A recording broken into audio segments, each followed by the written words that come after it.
polisi wa Tanzania jameni wanapiga kwa kweli. Nione kama nitampata kwenye line. Ali! Niambie. Bwana pale Tanzania, hebu tupe taswira. Twasikia kwamba polisi wa Tanzania bwana wanapiga sio mchezo. Hususan nikija katika masuala maandamano.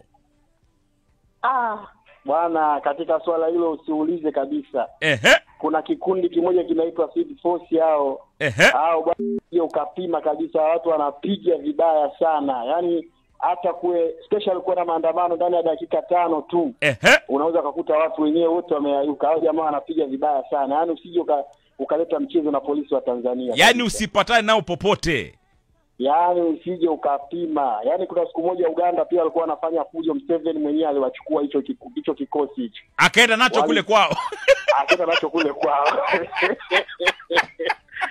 Watu tayari watu ukaijua sherehe. Watu wanapiga sijawahi kuona hao. Sasa alikikodi ama aliomba rais? Aliomba rais kwamba kuna watu wanamsumbua, akasema bwana naomba kidogo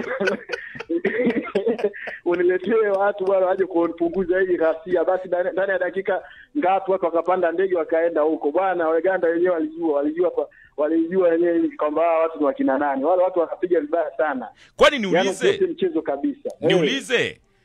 Hapo Tanzania kwani hamna haki za kibinadamu? Kama kwa mfano kuna kitu kimetokea labda venye Tundu Lissu saizi ameshikwa, kwani hakuna watu ambao wanaweza andamana tu kusema kwamba bwana haki itendeke jameni? Watu wanaweza kaandamana, lakini mtu kama Tundu Lissu sasa yeye anasababisha vurugu, kwa sababu Tanzania wanaamini yani maandamano yani analeta vurugu, kwa sababu wanabidi kama Tundu Lissu wanaamini kwamba kwa sababu ya Tundu Lissu kuwekwa ndani ni hii hapa, kwamba Tundu Lissu alikuwa anachochea watu walete ghasia. Sasa na vile watu wanaonewa huruma, kwa sababu watu wangejaribu kuandamana watu wangeumia wengi sana kabisa. Kwa hiyo Tanzania sio kama hakuna haki. Haki ipo. Haki ipo, lakini especially kija mambo ya serikali usije ukajaribu hata kidogo. Yaani kwenye serikali yani inabidi utulie, especially kama mambo hayo sijui ya nini inakuwa ni. Kwa hivyo sisi wa Kenya tusijaribu kuvuka na ile haki yetu tutapigwa. Hiyo mmalize tu kutumfanye mambo yenu tu. Kuna watu hawana nidhamu hizo kabisa. Yaani watu hawajui mambo haya maandamano. Hawataki kabisa kusikia maandamano, inabidi muandamane tu maandamano, labda mnasifia serikali nini, lakini maandamano ya kuleta sijui haki nini hiyo. Hamna kabisa. Wasema kikosi kinaitwaje? Speed Force.